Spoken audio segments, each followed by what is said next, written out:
I had served several roles, which I think is not a unique experience for people at Access, but I started out as a volunteer in '83, and I was one of very few volunteers at the time, so I had a very active and busy role in all aspects of the agency. And then in '85, I was the shelter coordinator, so I was there during the transition to a new shelter, sort of trying to do that in a smooth process with the neighborhood. There was a lot of pushback, not wanting a shelter facility in the neighborhood, so trying to do the PR around that and then make it a smooth transition, which of course it was not. And then in '87, I became the executive director. And then I think my role was one of raising our presence in the community. I think I helped with awareness. But for me personally, I think that my biggest achievement during that time was really transitioning the staff from sort of a hierarchical model to a feminist consensus management style.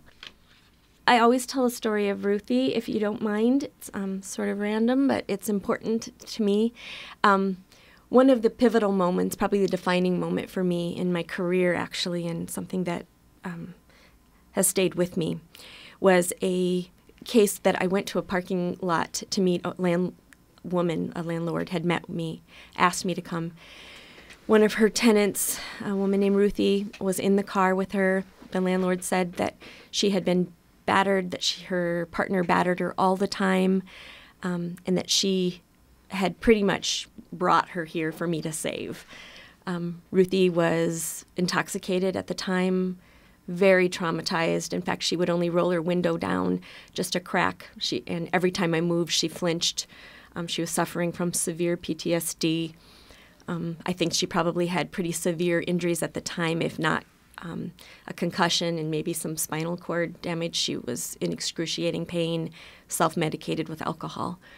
I talked to her for a couple of hours that day, trying to figure out what the course of action should be. Like, Ruthie wasn't a good candidate for communal living because of her need for self-medication through alcohol, and she wasn't a good candidate for a mental health facility. Ruthie is someone that our system hasn't learned not to throw away yet, and so something instinctually told me, don't throw her away. Don't put her in a facility that will release her in 48 hours with no help. Ruthie wasn't asking anything from me. She just kept asking me over and over and over, why do you care? Why do you care about me? I never saw her again until I went to the county sheriff's office, Story County Sheriff's Office, and about another issue, and he pulled out a folder and opened it, and it was Ruthie. She was dead. She was on the morgue slab. She was covered in bruises. Her body was black and blue from head to toe. The cause of death was alcohol poisoning.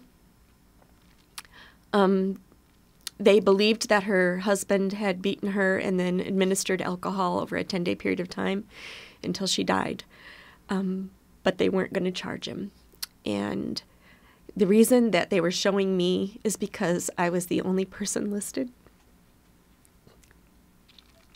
It had been years since I'd seen her. So what I learned from this is that Ruthie is somebody, the least of us. She's the last girl. She's the girl that never stood a chance in her life, that from the minute she was born, she was abused by every human in her life and every man for sure. I don't know if Ruthie could have been saved, but I know that we never tried and that we had never figured out a way. So the rest of my career has been guided by Ruthie in that I just keep thinking if we can figure out what the last girl needs, we can figure it out for everybody, right? Like if we can figure out how to meet the needs of those most marginalized and most hurt, we can figure this out.